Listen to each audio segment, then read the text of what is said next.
Hi everyone, good evening. जैसा कि पिछले बार यानी कल आपको मैंने कर्नाटक का फर्स्ट बार बता दिया है, आज सेकंड बार बताऊंगा और कल आपका थर्ड बार बता दूंगा। उसके बाद आपका कर्नाटक का बार खत्म हो जाएगा, तो इसे आप स्क्रीनशॉट ले सकते हैं। ठीक है, चलो आइए बताते हैं।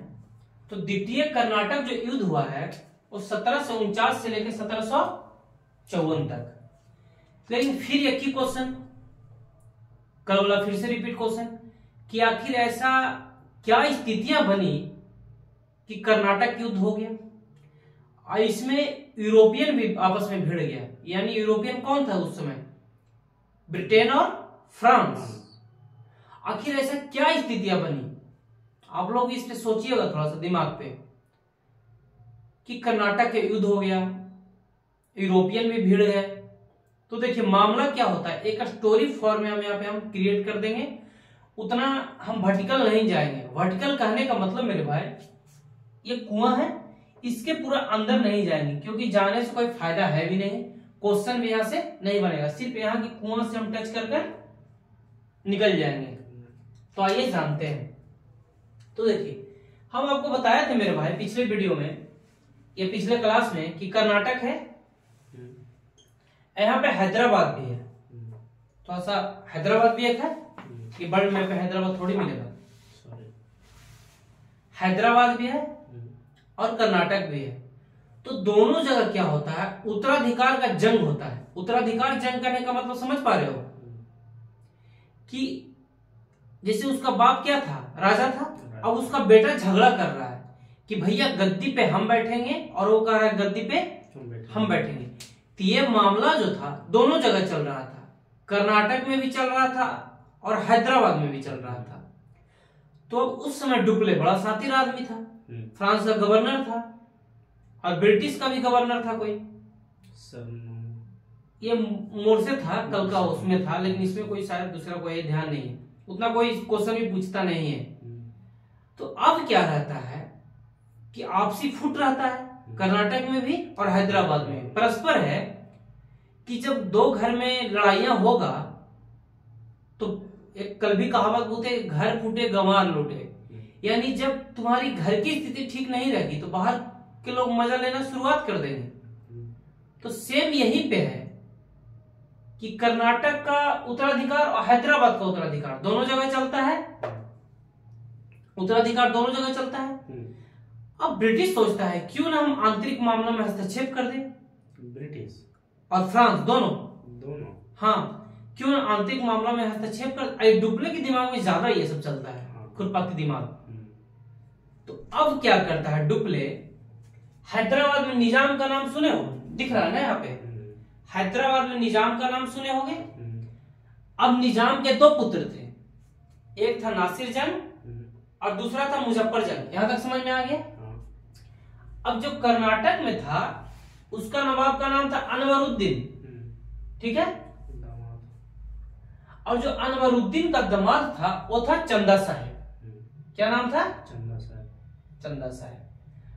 अब क्या कहा, ये दामाद इसका कह रहा है अनवरुद्दीन का कि भैया हम गद्दी पर बैठेंगे, अनवरुद्दीन कह रहा है गद्दी पे हम बैठेंगे।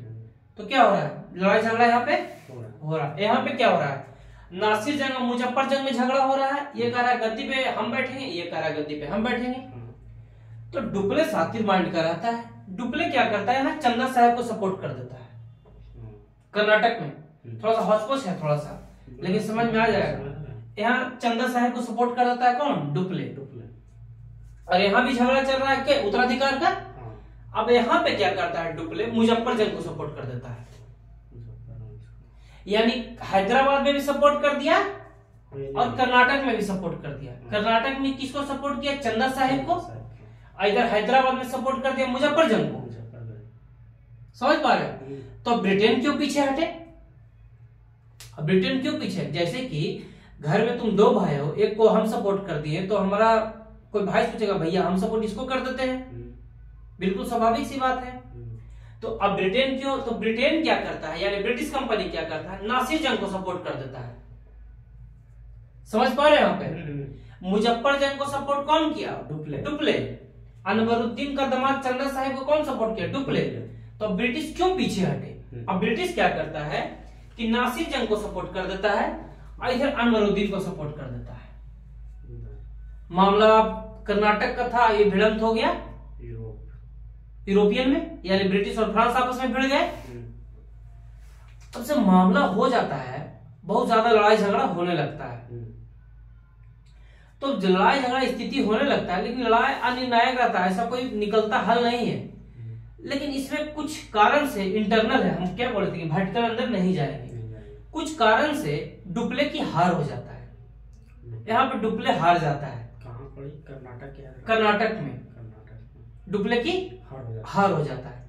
अब क्यों हारा, इसका भी थोड़ा सा बता ही देते हैं। मेरा भी दिल नहीं मानता है, क्योंकि जानने का उत्सुकता स्टूडेंट को भी होता है। अब इसलिए हार जाता है ना कि एक कोई गवर्नर रहता है हैदराबाद में और उसको डुप्ले बुला लेता है, वही उसका सबसे बड़ा गलती रहता है अपने मदद के लिए। इसी रीजन से यहां से हटता है कि ब्रिटिश कब्जा कर लिया और हार गया। लेकिन जब हार गया यहाँ पे, तो हारने के पहले ये क्या होता है, डुप्ले अभी हार नहीं है, थोड़ा सा हम आगे बता दिए, लेकिन हार जाता है इसमें। लेकिन यहाँ पे थोड़ा सा हम पीछे का रिपीट कर दे तो अब डुप्ले क्या करता है कि इधर मुजफ्फर जंग का सपोर्ट ले लेता है, इधर चंदा साहिब का सपोर्ट ले लेता है, और एक खुद, यानी एक मुजफ्फर जंग, शॉर्ट में लिख दे यहाँ पे, एक मुजफ्फर जंग, एक चंदा साहिब और एक खुद डुप्ले। और ये तीनों मिलकर क्या करता है कि अनवरुद्दीन को पर आक्रमण कर देता है कर्नाटक में। हाँ, अनवरुद्दीन को मार देता है। अनवरुद्दीन मर गया। और जब ये मर जाता है तो यहीं से एक फैक्ट तुम्हारा एग्जाम के लिए हो गया, उसको बोलते हैं अंबर का युद्ध। अंबर का युद्ध याद रहेगा ना स्टोरी है कि मुजफ्फर जंग, इधर से चंदा साहिब और इधर से डुप्ले, तीनों मिलकर किसको मार देता है? बराबर अनवरुद्दीन को। और इसी को क्या बोलते हैं? अंबर का युद्ध। क्या बोलते हैं? अंबर का युद्ध। ये चीज को ध्यान रखना है। लेकिन अब क्या होता है, कुछ रीजन से बताया था कि डुप्ले का हार हो गया। अब डुप्ले को हार हो गया तो अब जो फ्रांसीसी वहां बैठा था फ्रांस में, कहा भैया डुप्ले अब वापस घर आओ। यही अगर डुप्ले वापस नहीं जाता था, पक्का था कि वो कब्जा कर लेता भारत पे, उसी का अधिकार होता। फिर वो डुप्ले करता कुछ बड़ा खतरनाक माइंड का डुप्ले था, कभी बैठता नहीं था स्थिर से, हर समय दिमाग लगाते हुए रहता था। अब ये क्या किया, देखो क्या लिखा हुआ है, क्या युद्ध हैदराबाद एवं कर्नाटक के उभरने वाले उत्तराधिकार संबंधी तथा यूरोपीय कंपनी के महत्वाकांक्षी के कारण हुआ था। महत्वाकांक्षी मतलब समझते हो, इच्छा डुप्ले का था, भैया ज्यादा से ज्यादा अधिकार करे।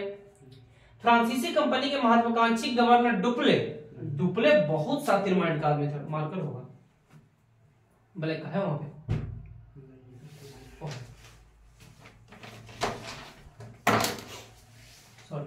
अब डुप्ले जो है एक बहुत खतरनाक माइंड का रहता है।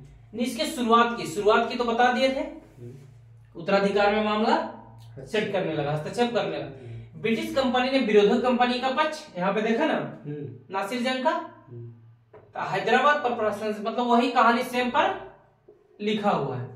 इस युद्ध में डुप्ले की हार हुई और उसे वापस बुला लिया गया। उसके जगह एक दूसरा गवर्नर गोडेहू के भेजा गया। यहां से तुम्हारा फैक्ट हो जाएगा कि जब फ्रांसीसी गवर्नर डुप्ले हार जाता है तो उसके बाद कौन सा गवर्नर को भेजा जाता है? गोडेहू को भेजा जाता है। और जब युद्ध हारी गया तो इसके बाद संधि तो परस्पर होता ही है। तो फर्स्ट कर्नाटक बाद में कौन सा संधि हुआ था? फर्स्ट में हाँ, दो हुआ था, सॉरी एक कौन संधि हुआ था? एक्सलापेल से। इसमें पांडेचेरी की संधि होगा। अब तुमको ट्रिक बता देते हैं यहाँ पे, ठीक है ना? देखो, ए पा पे, एला सपेल की संधि, पांडेचेरी की संधि, और तीसरा में हो जाएगा पेरिस की संधि। ये अंबर का युद्ध हुआ था ना, ये संत थोमे का युद्ध जो हुआ था, युद्ध हुआ था, याद करो, भूल गए क्या?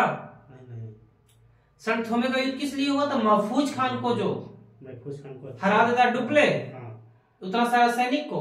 यहाँ पे क्या करता है, मुजफ्फर जंग प्लस चंदा साहिब, डुप्ले मिलकर अनवरुद्दीन को मार देता है। इसको क्या बोलते हैं? अंबर का युद्ध बोलते हैं। तो उम्मीद करते हैं यहां तक तुमको समझ में आ गया होगा, आपको भी समझ में आ गया। आज का सेशन इतना ही समाप्त होता है। Thank you.